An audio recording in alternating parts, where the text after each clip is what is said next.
Everyone, welcome to new video. എല്ലാവർക്കും പുതിയൊരു വീഡിയോയിലേക്ക് സ്വാഗതം. ഇന്നത്തെ വീഡിയോയിലൂടെ പറയാൻ പോകുന്നത് പുതിയൊരു ജോബിനെ പറ്റിയിട്ടാണ്. അക്ഷയ സംരംഭകരാകാൻ +2 കഴിഞ്ഞവർക്കൊരു അവസരം വന്നിട്ടുണ്ട്. അതിന്റെ ഡീറ്റെയിൽസ് ആണ് ഈ വീഡിയോയിലൂടെ പറയാൻ പോകുന്നത്. വീഡിയോയിലെ ഡീറ്റെയിൽസിലേക്ക് കടക്കുന്നതിന് മുമ്പായിട്ട് നിങ്ങൾ ഈ ചാനൽ ആദ്യമായിട്ട് കാണുന്ന വ്യക്തിയാണെങ്കിൽ ചാനൽ ഒന്ന് സബ്സ്ക്രൈബ് ചെയ്യുക. അതിനോടൊപ്പം തന്നെ ഇഷ്ടപ്പെടുകയാണെങ്കിൽ വീഡിയോ ഒന്ന് ലൈക്ക് ചെയ്യുക. കൂടാതെ ജോലി അന്വേഷിച്ചുകൊണ്ടിരിക്കുന്ന സുഹൃത്തുക്കൾക്കും ബന്ധുക്കൾക്കും കൂട്ടുകാർക്കും ഒക്കെ വീഡിയോ ഒന്ന് ഷെയർ ചെയ്തുകൂടി കൊടുക്കാം. ഇനി നമ്മൾക്ക് വീഡിയോയുടെ ഡീറ്റെയിൽസും കാര്യങ്ങളിലേക്കും പോവാം. സംസ്ഥാന സർക്കാരിന്റെ ഔദ്യോഗിക ഓൺലൈൻ സേവന ദാതാക്കളായിട്ടുള്ള അക്ഷയ പദ്ധതി ത്രൂ കേരളത്തിലെ 14 ജില്ലകളിലുമായിട്ട് 1037 അംഗീകൃത ലൊക്കേഷനുകളിലേക്കാണ് അക്ഷയ സംരംഭകരെ തെരഞ്ഞെടുക്കുന്നത്. ഇതിൽ 880 ലൊക്കേഷൻ പൊതുവിഭാഗത്തിന് വേണ്ടിയിട്ടും 103 ലൊക്കേഷൻ പട്ടിക ജാതി വിഭാഗത്തിന് വേണ്ടിയിട്ടും 54 ലൊക്കേഷൻ പട്ടികവർഗത്തിന് വേണ്ടിയിട്ടും ഉള്ളതാണ്. ഓൺലൈനായിട്ടാണ് അപേക്ഷ സമർപ്പിക്കേണ്ടത്. അപേക്ഷിക്കാൻ വേണ്ട മിനിമം പ്രായം എന്ന് പറഞ്ഞാൽ 18 വയസ്സാണ്. മാക്സിമം പ്രായം 50 വയസ്സാണ്. 1/1/2026 ആണ് പ്രായം നിശ്ചയിക്കുന്ന തീയതിയായി വരുന്നത്. അപേക്ഷ സമർപ്പിക്കേണ്ടത് LBSന്റെ ഒഫീഷ്യൽ വെബ്സൈറ്റ് ആയിട്ടുള്ള lbsedp.sbscenter.in/akshaya26 ഈ വെബ്സൈറ്റ് ത്രൂ ആണ് അപേക്ഷ സമർപ്പിക്കേണ്ടത്. അപേക്ഷ സമർപ്പിക്കേണ്ട അവസാന തീയതി വരുന്നത് 2026 മാർച്ച് 7 ആണ് വരുന്നത്. സംരംഭകത്വ ശേഷിയും സാമൂഹിക പ്രതിബദ്ധതയും നിശ്ചിത പ്രായപരിധിയും ഉള്ളവർക്ക് ഈ ലൊക്കേഷനുകളിലേക്ക് അപേക്ഷിക്കാവുന്നതാണ്. അപേക്ഷിക്കുന്നതിന് വേണ്ട എഡ്യൂക്കേഷണൽ ക്വാളിഫിക്കേഷൻ +2 ആണ്. കൂടാതെ ചെറിയ രീതിയിലുള്ള കമ്പ്യൂട്ടർ പരിജ്ഞാനം ഉണ്ടെങ്കിൽ അവർക്കൊരു ഡിസൈറബിൾ ക്വാളിഫിക്കേഷൻ ആയിട്ട് അത് പരിഗണിക്കുന്നതാണ്. കൂടാതെ അധിക യോഗ്യത, അതായത് ഡിഗ്രി, PG അങ്ങനെ അധിക യോഗ്യതയുള്ളവർക്കും അപേക്ഷിക്കാവുന്നതാണ്. വനിതാ പട്ടികജാതി പട്ടികവർഗ വിഭാഗങ്ങൾക്ക് അപേക്ഷിക്കുന്ന ലൊക്കേഷനിൽ താഴത്തെ നിലയിൽ 300 സ്ക്വയർ ഫീറ്റിൽ കുറയാത്ത സ്വന്തം അല്ലെങ്കിൽ വാടക മുറി സൗകര്യമുള്ളവർക്ക് അപേക്ഷിക്കുന്ന സമയത്ത് എക്സ്ട്രാ വെയിറ്റേജ് കാര്യങ്ങൾ ഉണ്ടായിരിക്കും.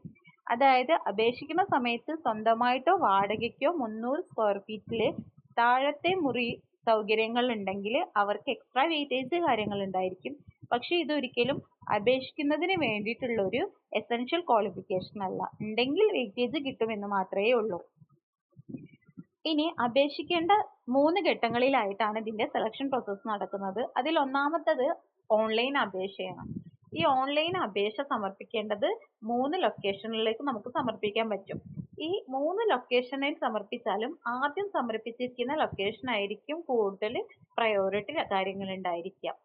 പക്ഷേ അപേക്ഷിച്ച ലൊക്കേഷന് പുറമെ വേറെ ഏത് ലൊക്കേഷന് വേണമെങ്കിലും OMR എക്സാമിന് വേണ്ടിയിട്ട് ചൂസ് ചെയ്യാൻ സാധിക്കും. ഇനി അപേക്ഷയിൽ പറയുന്ന ലൊക്കേഷനിൽ മിനിമം 2 വർഷം സ്ഥിരതാമസം ഉണ്ടെങ്കിൽ അവർക്ക് എക്സ്ട്രാ വെയിറ്റേജ് കാര്യങ്ങൾ ഉണ്ടായിരിക്കും. ഇതിനു പുറമെ 5 ദിവസത്തിൽ കുറയാത്ത ഒരു എന്റേൺഷിപ്പ് ഡെവലപ്മെന്റ് പ്രോഗ്രാം സർട്ടിഫിക്കറ്റ് കാര്യങ്ങൾ ഉണ്ടെങ്കിൽ ഇവർക്ക് എക്സ്ട്രാ വെയിറ്റേജ് കാര്യങ്ങൾ ഉണ്ടായിരിക്കും. എക്സ്ട്രാ ഗ്രേസ് മാർക്ക് കാര്യങ്ങൾ ഉണ്ടായിരിക്കും. ഓൺലൈൻ അപേക്ഷയിലെ വിവരങ്ങൾ ഒപ്റ്റിക്കൽ മാർക്ക് റെക്കഗ്നിഷൻ പരീക്ഷ, ഇന്റർവ്യൂ എന്നിങ്ങനെ 3 തലത്തിലുള്ള പ്രക്രിയ ത്രൂ ആണ് സംരംഭകരെ തെരഞ്ഞെടുക്കുന്നത്. ഫോം മാർക്ക് എന്ന് പറഞ്ഞിട്ട് ഒരു 30 മാർക്ക് വരുന്നുണ്ട്. അതായത് ഓൺലൈൻ അപേക്ഷ സമർപ്പിക്കുന്ന സമയത്തുള്ള ഡീറ്റെയിൽസിന്റെയും കാര്യങ്ങളും എല്ലാം കൂടി അടിസ്ഥാനപ്പെടുത്തിയിട്ട് 30 മാർക്കിനുള്ള ഒരു വെയിറ്റേജ് ഉണ്ടായിരിക്കും. അടുത്തത് OMR എക്സാം 40 മാർക്കിനാണ് ഉണ്ടായിരിക്കുക.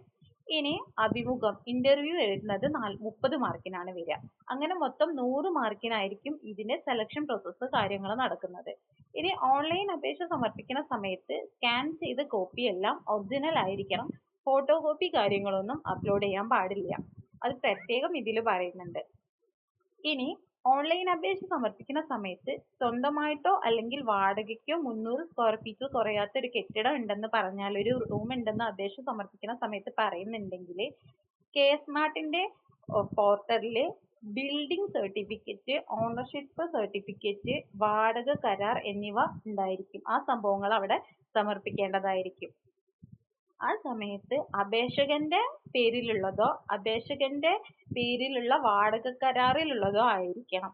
കാരണം അത് ഒറിജിനൽ ഉണ്ടെങ്കിൽ മാത്രമേ അതിൽ നമുക്ക് സ്വന്തമായിട്ട് 300 സ്ക്വയർ ഫീറ്റ് മുറി വാടകയ്ക്കോ അല്ലെങ്കിൽ സ്വന്തം ഉണ്ടെന്ന് അപേക്ഷിക്കുന്ന സമയത്ത് പറഞ്ഞാൽ മതി. അങ്ങനെ നമ്മൾ പറഞ്ഞു കഴിഞ്ഞാൽ കെ-സ്മാർട്ടിൽ പോയിട്ട് അത് കൊടുക്കണം എന്നാണ് പറയുന്നത്. ഇനി പുതിയതായിട്ട് അക്ഷയ കേന്ദ്രം ആരംഭിക്കുന്നതായതുകൊണ്ട് തന്നെ താഴത്തെ നിലയിൽ തന്നെ എന്ത് വേണം, 300 സ്ക്വയർ ഫീറ്റിലുള്ള ഈ റൂം തയ്യാറാക്കണം.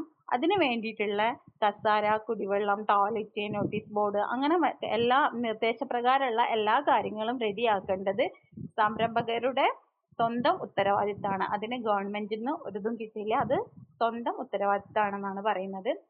അപേക്ഷിക്കേണ്ടതിന് വേണ്ട ഫീസ് 750 രൂപയാണ്. ഈ ഫീസ് ഓൺലൈനായിട്ട് തന്നെയാണ് അപേക്ഷിക്കേണ്ടത്. ഫീസ് ഒരിക്കലും തിരിച്ചു കൊടുക്കില്ല. പിന്നെ ഇതിനൊരിക്കലും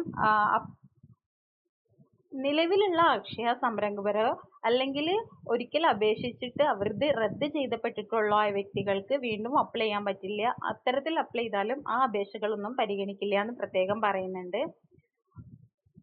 കൂടാതെ ഒരാൾക്ക് ഒരപേക്ഷ മാത്രമേ കൊടുക്കാൻ പറ്റൂ. ഒന്നിൽ കൂടുതൽ അപേക്ഷ കൊടുത്താലും ആപ്ലിക്കേഷൻ ക്യാൻസൽ ആവുന്നതാണ്.